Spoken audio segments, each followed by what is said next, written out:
안녕하십니까. 예. 안녕하십니까. 네, 안녕하세요. 네, 안녕하십니까. 예. 안녕하세요. 반갑습니다. 안녕하세요. 팬들이었습니다. 네. 앉으십시오.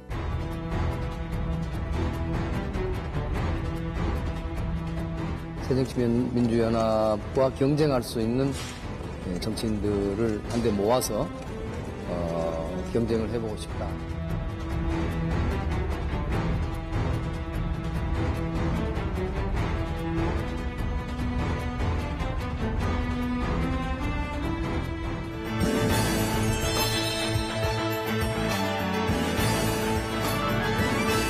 야인 생활 3년 만에 다시 국회로 들어가신 거죠?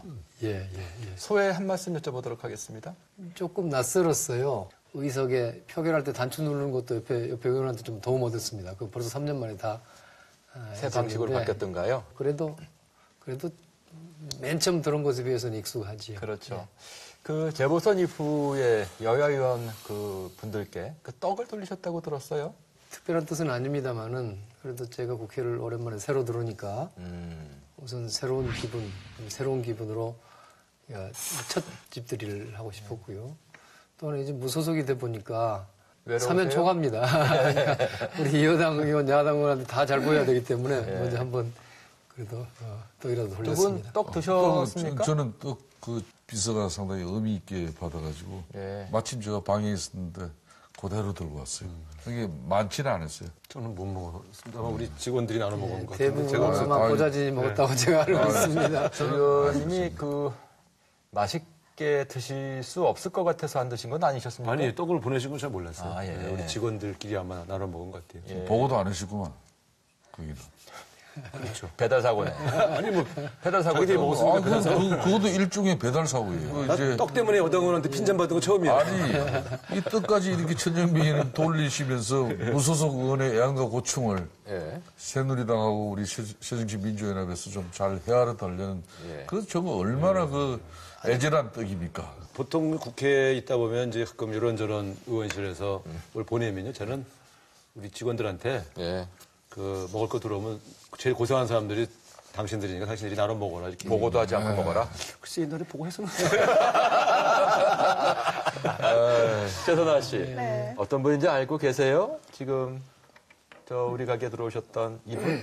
네, 제가 아무래도 해장국집에 정치인들이 많이 오시는 곳에 아르바이트생이잖아요. 그래서 오신다고 얘기를 듣고 조사를 많이 해봤어요.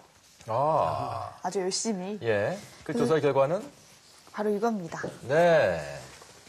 천정배 의원님이 어떤 분이신지 제가 관련한 키워드로 준비를 해봤는데요. 예. 먼저 이번 재보선에서 천정배 의원님은 광주 서구을의 호남 정치 바람을 불러일으키면서 5선 국회의원이 되셨고요. 네. 그 전에는 15대부터 18대까지 경기 안산시 단원구에서 국회의원이셨더라고요. 맞아요. 이 외에도 많은 키워드가 있는데 예. 제 눈에 가장 먼저 띄는 건 목포 3대 천재입니다. 얼마나 공부를 잘하셨으면 천재라는 명성을 얻으셨을까 싶어요. 예. 목포고 수석 졸업, 서울대 법대 수석, 인문계 전체 수석 입학. 공부로 명성을 날리셨던 것 같아요. 그 비결을 궁금해하시는 학부모들이 굉장히 많으실 것 같아요. 타고나신 겁니까? 노력입니까? 아니면은 답변하기 굉장히 어렵습니다.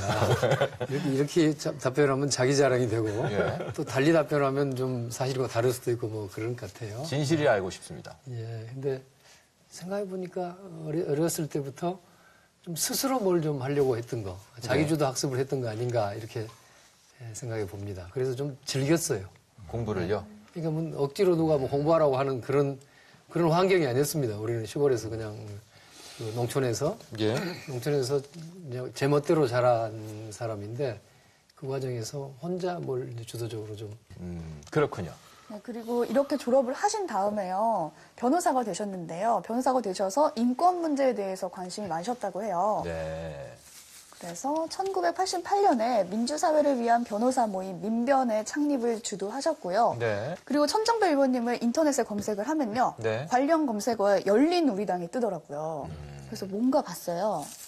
그랬더니 2003년도에 신기남 정동현 의원님들과 의원님들과 함께 창당을 주도했다고 들었는데요. 네. 천정배 의원님 하면은 빠질 수 없는 게 개혁입니다. 개혁이라는 키워드 안에는 2003년에 열린우리당 그리고 2010년에 민주당의 개혁특별위원장을 2번이나 위원장을 맡으셨더라고요. 네. 지금 저 표에서 본 것처럼 야권의 그 당의 개혁과 관련해서 상당히 앞장서셨던 분입니다. 그렇기 때문에 더더욱이 탈당과 무소속 출마라는 것에 대해서 상당히 많은 분들이 왜 저러실까 하는 분들이 계셨어요. 예. 의원께서도 그중에 한 분이시는 것을 저는 알고 있습니다. 그렇죠. 저는 사실은 탈당까지 하실 줄은 전혀 예상을 못하고 깜짝 놀랐죠. 왜냐면 우리 당의 지도급 인사로 계속 활동하셨고 네. 또 어떻게 보면 열린우리당 시절에 저희 당의 상징과 같은 분이어서 예. 호남에 내려가신 것도 제가 볼 때는 이제 되게 수도권에서 되게 인기가 있으시기 때문에 네. 고향으로 가셨네. 이제 그러면서도 그건 그럴 수 있다 생각했는데 당을 떠나실 거라고는 저는 전혀 예상을 못해서 깜짝 놀랐었죠. 근데 왜 그러셨을까요? 오늘 얘기 좀 들어보려고 했습니다. 예, 우선 탈당한 건 뭐 잘한 일은 아니죠. 제가 생각해도 또 아직도 그 관성적이기도 하지만 아직도 제가 우리 당이라고 그렇게 튀어나와요. 늘 튀어나오고 그렇게 됩니다. 근데 뭐 저는 이대로는 안 되겠다. 제가 몸담고 있는 제1야당이 이 상태로는 다음 수권이 어렵다. 이런 판단을 했기 때문에 이 상태? 무슨 뜻입니까? 현재 상태로는 그게 어떤 뜻입니까? 당 자체는 명품 정당이라고 저는 생각합니다. 우리가 당원들의 역사에서. 문제가 있는 건가요? 아니, 당원들이라기보다도 그러니까 어쨌든 당 그 명품 브랜드가 현재는 좀 뭔가 좀 짝퉁 비슷하게 질이 뭔가 순간적인 것은 아니고 저는 지난 10년 가까이 긴 시간 동안에 매우 질이 저하돼 있다고 생각합니다. 예. 당원들의 책임은 전혀 아니고요. 예. 명백하게 이제 저도 책임을 면할 수 없죠. 저도 큰 책임이 있는데 예. 당에서 국회의원급 또 지역위원장급 당을 실질적으로 움직여온 수백 명의 책임이라고 봐야 되겠죠. 제가 명품을 짝퉁으로 만들었다는 말씀? 그렇습니다. 현재는 그런 질이 되어 있는 거죠. 의원님도 그러면 짝퉁이라는 말씀이 되는 건데? 그래서 표현이 짝퉁이라는 표현이 툭 튀어나오셔서 그런데 제가 볼 네. 때는 이제 더 개혁성이 더 강화되면서 네. 더 많은 국민들에게 희망의 근거가 되지 못하고 있는 측면을 지적하신 것 같고요. 예. 저도 당 안에서 그런 고민이 있죠. 우리 당이 이 상태로는 좀 어렵다. 좀 더 변화하고 혁신해야 된다 이런 생각을 갖고 있습니다만 다만 그것이 그 당 안에서 각 주체들이 노력하는 가운데 네. 바꿔질 수 있는 것이 과연 당 바깥에서 외부의 압력으로 바뀔 수 있는 건가 오히려 내부의 치열한 동력을 만드는 과정 이런 게 더 필요한 게 아닌가 하는 그런 고민을 갖고 있습니다. 가장 중요한 것은 당이 비전을 많이 잃고 있지요. 정치나 정당의 목적이 국민들의 삶을 안정시키고 더 풍요롭게 만들 수 있는 그런 국가 비전 또 그를 구체적으로 실천할 수 있는 정책들을 만들고 추진하고 이런 능력 아니겠습니까? 네. 근데 이런 점에서 당 내부에는 뭐 제가 얘기 안 드립니다만 늘 뭐 패권주의, 뭐 계파 이런 구조를 어떻게 좀 깨뜨릴까 하고 늘 생각해 왔습니다. 근데 물론 내부에서 잘했으면 좋겠지만 뭐 그것은 제 힘을 넘어선다는 생각이었고요. 네. 내부에서 개혁이 안 되면 대외 개방을 통해서 그 외부적인 충격으로 내부를 개혁한다. 이런 이야기들이 아주 있지 않습니까? 네. 저는 이번에 일종의 우리 야당 정치에 있어서도 그런 충격이 필요하다. 뒤에는 제가 그 말씀 비슷한 표현입니다만 회초리를 들어주십시오. 예. 광주 시민 여러분들이 우리 제1야당의 회초리를 들어주십시오. 그래서 그런 정말 뭔가 외부에서 네. 그 변화를 촉발시킨달까요? 유발시킬 수 있는 그런 그 역할이 필요할 것 같다. 그 역할을 이제 맡겠다는 말씀이신 것 같은데, 그죠? 예. 어떻게 보십니까? 여권에서는? 국가나 또 우리 국민 입장에서 특히 집권당인 저희 새누리당에서도 야권의 내부의 문제를 가지고 이야기하는 것은 적절치 않습니다. 다만 국가적인 차원에서는 제1야당이 안정된 지도력을 확보하고 집권당의 또 파트너십이 이렇게 서로 구현될 수 있는 네. 그런 정당 구조나 또 국민적 하는데. 지지가 사실상 중요해요. 의원님. 네. 그럼 지금 말씀하신 그 야권의 문제점에 대한 지적부터 여쭤보도록 하겠습니다. 뭐 패권, 패거리 뭐 이런 말씀을 하셨어요? 사실 그 중심에는 개파 수장들이 있는 거 아니겠어요? 네. 결국은 지도자들이 그걸 잘 그렇게 가지 않도록 만들어주면 최근에 친노 비노 싸움도 제가 볼 땐 이게 과연 재보궐선거에서 왜 패배했나? 우리는 호남에서 왜 이런 비판을 받고 있나? 이걸 이성적으로 분석하는 과정에서 갈등이 생긴 게 아니라 네. 제가 볼 때는 너 책임져 안 져. 뭐 이런 식의 이 문제로 가버렸단 말이죠. 예. 그래서 저는 책임을 질 수도 있는데 원인을 잘 분석하면서 이걸 누가 하든 개선할 수 있도록 만들기 위한 순기능이 우리 당 안에 좀 더 있어야 되겠다. 이런 생각을 아니 그 신당 창당에 대한 어떤 그 뜻이 없으십니까? 아니, 제가 그 이야기는 여러 번 반복했는데요. 네. 제가 국회의원 한 번 됐다고 갑자기 아까 DJ 김대중 대통령처럼 뭐 힘이 있어진 것도 아닙니다. 당이라는 것을 함부로 만들 수 있나요? 남들은 그렇게 보지 않을 건데요.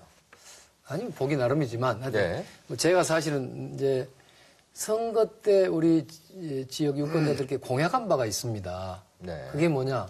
광주를 중심으로 하는 호남의 많은 유권자들이 네. 오랫동안 뭐 27년?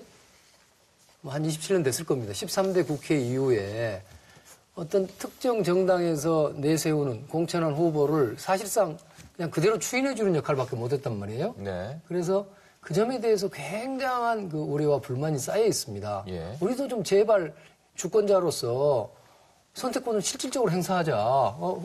복수 후보가 나와가지고 그 중에 누가 더 내 마음에 드는지 하는 쪽을 찍어보고 싶다 하는 그 생각이 너무도 큰 겁니다. 네. 예. 결국 당이 필요하다는 뜻으로 해석할 수 있는 거 아닐까요? 꼭 당만은 아니죠. 이번에 제가 그 선택권을 적어도 제2지역구인 서구을 유권자들께 드린 거 아닙니까? 예. 이번에는 아마 행복한 고민을 하셨어요. 그 점에 있어서는.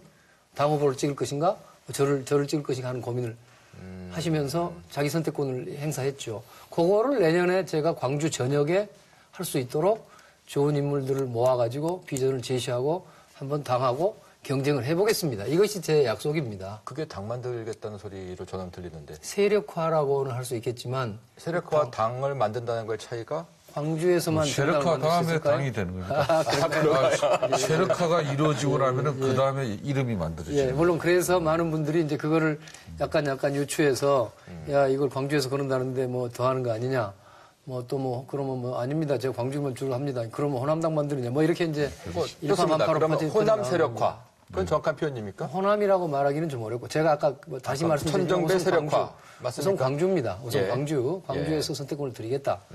그 다음에 여력이 있으면 좀 호남까지 그러니까 전남부까지도 좀 해볼까요? 알겠다. 뭐 이런 정도의 생각을 말씀드렸는데요. 예. 그 과정에서 그러면 현재 정당에 몸담고 있는 사람도 같이 할 수 있느냐 뭐 이런 질문이 왔어요. 네. 제가 뭐 못한단 말할 필요가 없지 않습니까? 네. 좋은 분들이야 뭐 당 안팎을 가리지 않고. 그러니까 당 안에 그러면 얼마나 빼오냐? 예, 절반 빼올까요? 뭐 이렇게 이제 얘기가 됐던 겁니다. 그러나 그것은 어떻습니까? 절반을 빼올 수도 있다고 말씀하시는. 어쨌든 이제 호남 유권자들의 마음이 되게 복잡하시잖아요. 당으로는 오랫동안 지지했던 저희 당을 지지하고 네.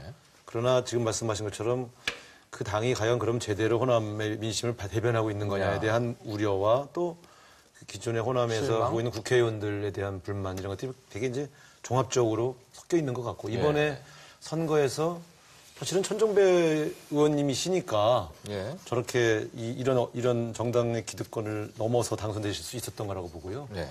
이번에 드러난 민심을 저희 당이 빨리 잘 반영해서 우리 당 안의 시스템과 인물들에 대한 종합적인 검토를 해야 되겠죠. 그러니까 뭐 그런 필요는 있다고 봅니다. 730 재보선을 통해서 이제 호남의 텃밭인 이제 그 곡성에서 또 이제 이정현 우리 의원이 당선이 되고 이번 또 보궐선거를 통해서 이제 강주에서 또 이제 천정배 또 의원님께서 당선이 됐는데 이런 당선은 개인과 또 새누리당의 어떤 그런 정치적 큰 어떤 성과물 이렇게 우리가 안주할 수 없는 게 야권은 이런 과정 속에서 최종적인 결속을 이뤄냅니다. 당 혁신위원회라는 것이 출범이 됐습니다.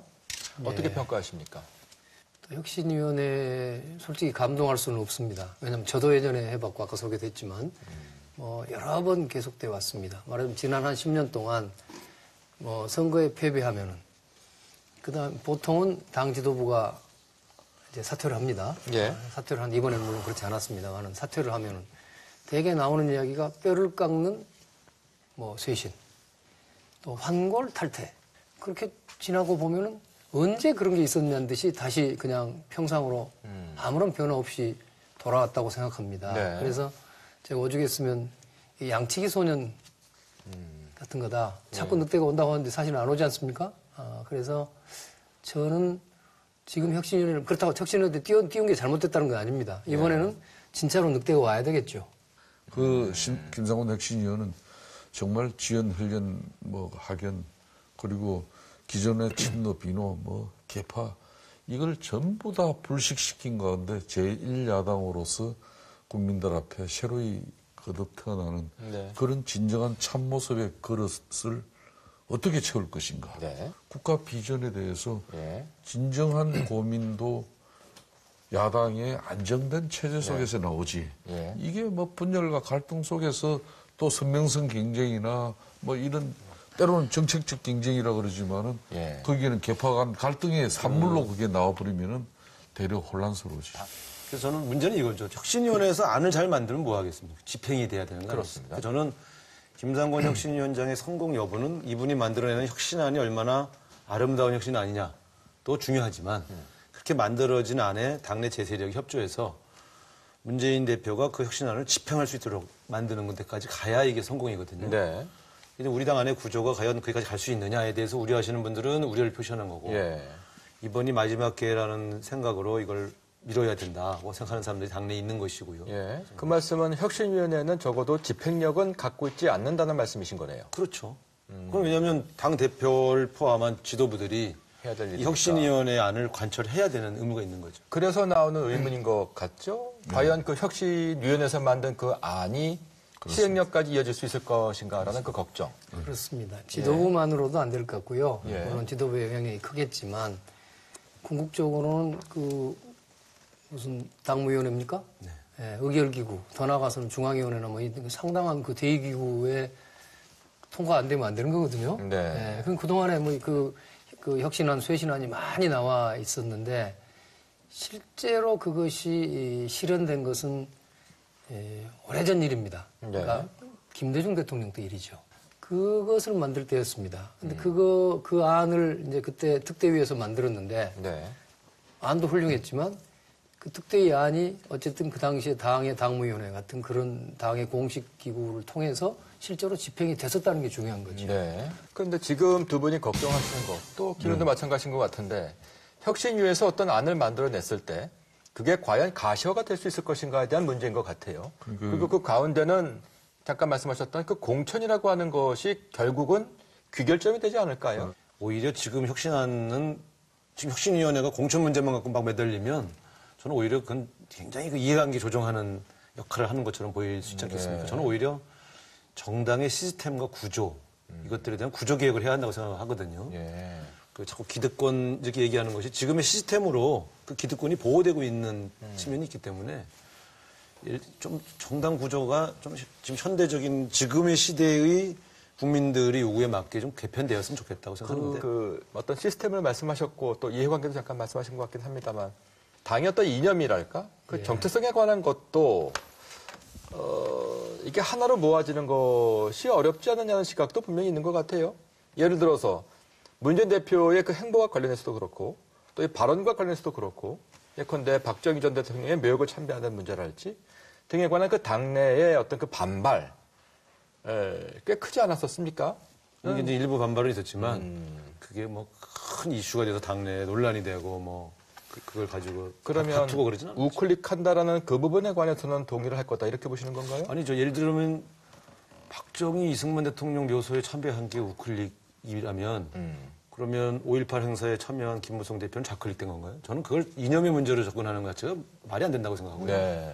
그건 기본적으로 이제 그 큰 정치 지도자로서 충고를 한 것이고 보고 그분이 박정희 대통령, 이승만 대통령의 노선에 찬성해서 가서 참배한 건 아니지 않습니까? 그러니까 저는 그걸 무슨 노선의 문제로 확대 해석해서 논쟁한 것 자체가 좀 어색하다고 생각을 하고요. 새정치민주연합이라는 정당의 문제점은 너무 좌로 갔느냐, 너무 우로 갔느냐 이런 문제 이전에 도대체 이 정당이 명확한 어떤 노선, 정체성을 이루는 노선이나 비전이 있느냐 하는 문제라고 생각합니다. 그 이전에. 그게 없다고 보시는 겁니까? 없다고 하면 지나치겠지만 이를테면 이런 겁니다. 예를 들면은 한미 FTA 문제, 그리고 제주 해군 DG 문제, 이 문제들은 노무현 대통령 당시에 우리가 여당일 당시에 했던 매우 문제들이죠. 강력하게 어떤 의미에서는 추진했었습니다. 조금 무리하게 추진했던 정책들입니다. 네. 근데 그것이 여야가 바뀌어서 야당이 된 순간에 과거의 입장하고 좀 상충되게 상당히 그것을 또 굉장히 강경투쟁식으로 비판했다고요? 예. 제주 해군기지 강정기지 가서 막 비판하고 뭐 장애투쟁하고 그랬지 않습니까? 이런 점이 좀 납득이 안 되는 겁니다. 이게 도대체 뭔지, 과거 입장이 옳았는지 이번 입장이 옳았는지 이런 점이 좀 불분명하고 네. 정체성이 불분명한 거죠. 중요한 건 이런 것 같아요. 저희 당이 예. 무슨 정책, 국민의 실생활 관련해서 어떤 정책에 집중하고 있느냐는 걸 제대로 보여주고 있지 못한 게 저는 더 큰 문제라고 생각해요. 제가 아는 분들이 글쎄 나는 야당을 지지하지만 자기네 당신당이 좀 무슨 일을 하고 있는지 잘 모르겠다. 이런 얘기를 하거든요. 그래서 제가 굉장히 긴장합니다. 아, 이게 문제구나. 그래서 그런 것들을 말로는 수없이 많은 정책들에 대해서 이야기하고 있지만 실제 이루어지는 게 무엇인지 그래서 내 생활이 왜 좋아졌는지 이런 것들을 알 길이 없거든요. 오늘 이 해장국 집에서 어떻게 새정치 민주연합만 이렇게 걱정하는 그렇게 쏙풀이가 됐는지 모르겠어요. 걱정하겠습니다. 뭘 걱정해드릴까요? 좀 걱정을 새누리당도 좀 걱정을 해주고 예. 나는 봐요. 오늘 저 역할이라는 게 예. 오늘 새정치 민주연합 걱정하는데 이제 새누리당 입장에서 좀 가끔 끼어가지고 이야기하고 아니 그러니까 또 뭐 입장도 좀 내라는 거죠. 아니 의원님께서 당을 탈당하시고 총선에서 이기시면 그러면 저 자리에 오셔가지고 걱정할 수 있지 않겠습니까? 꿈에도 그런 이야기 하지 마세요. 알겠습니다. 참 바쁘신 시간 이렇게 세 분 모셔서 말씀을 나누었는데요. 최선아 씨, 네. 어떠셨어요? 오늘 저희 원래 해장국집에 정치인분들이 많이 오시는데요. 네. 그전에는 여야, 정부 이렇게는 많이들 모이셨어요. 네. 근데 오늘 처음으로 여야, 무소속 이렇게 오셔가지고 좀 색달랐던 것 같아요. 네. 근데 얘기 나누시는 거 들어보면은 각자 정치적 입장이나 뭐 생각, 해법이 조금씩 다르신데 네. 그래도 지금의 정치가 바뀌어야 된다라는 말에는 다들 공감하시는 예. 것 같아요. 그래서 앞으로 이렇게 많은 사람이 모일수록 아이디어가 좋게 난다고 하잖아요. 그러니까 지금 말하신 이런 내용들이 좋은 정치를 만들어가는데 밑거름이 됐으면 좋겠습니다. 우리 똑똑하지 않습니까? 최승아 씨 아마 제가 새정치 민주연합에서 이번에 혁신위원회에서 영입했으면 좋겠어요. 아니 무소속의 한정배 의원님의 세력화에는 포함시키지 않으시겠다는 말씀이신 건가요? 그것도 좋겠다. 제가 자꾸 이 정체성이 아직 흔들려요. 이제 임기가 1년이 채 남지 않았습니다. 예. 이 임기 중에 또 이제 다음번 회기를 위해서 어떤 말씀이 있으실 것도 같아요. 우선 아까 저는 자나깨나 야권의 재편을 통한 정권교체의 길을 가야 되겠다 하는 것이 뭐 숨길 수 없는 생각이고요. 재편. 네, 예. 재편. 또 이제 제가 광주의 국회의원이 됐으니까 예. 광주와 또 호남의 여러 발전을 이끌어낼 수 있는 그런 지역적 비전, 네. 또 정책 이런 것들도 만들고 또 그걸 실현할 수 있는 그런 좀 힘도 그러니까 뭐 중앙에서 예산도 가져가고 뭐 이런 일도 이제 열심히 초선처럼 하려고 합니다. 한 가지만 솔직하게 마지막으로 여쭤보겠습니다. 대권 도전의 뜻이 있으십니까? 사실은 2007년에도 대권 출마 선언을 했었습니다. 기억하시나요? 예. 기억하신 분들 고맙습니다. 근데 대부분의 국민들은 기억도 못할 만큼 완전 군소 16년인데요. 군소 후보의 그 서름을 받았어요. 그래서 이번에는 지금은 제가 지난 3년 동안 사실은 원외에 있어본 게 참 도움이 된 것 같아요. 참 잘 됐구나 그런 생각을 하는데 이런 생각을 많이 했습니다. 제가 무슨 제 뜻을 가지고 뭘 이끌어간다기보다도 국민들의 마음, 민심, 또 뭐 시대의 흐름 이런 걸 잘 발맞춰 나가서 뭔가 좀 우리나라가 좀 더 정의롭고 네. 또 정직한 사람들이 희망을 갖고 살 수 있는 그런 나라를 만드는데 제 능력만큼 기여하면서 미랄이 되겠다 이런 생각을 가지고 있습니다. 자, 이렇게 세 분 나와주셔서 감사의 말씀을 드리고요. 오늘 그 속풀이 해장 토크 여기서 마무리할까 싶은데 어떠실까요? 네, 좋습니다. 고맙습니다. 예, 네, 감사합니다.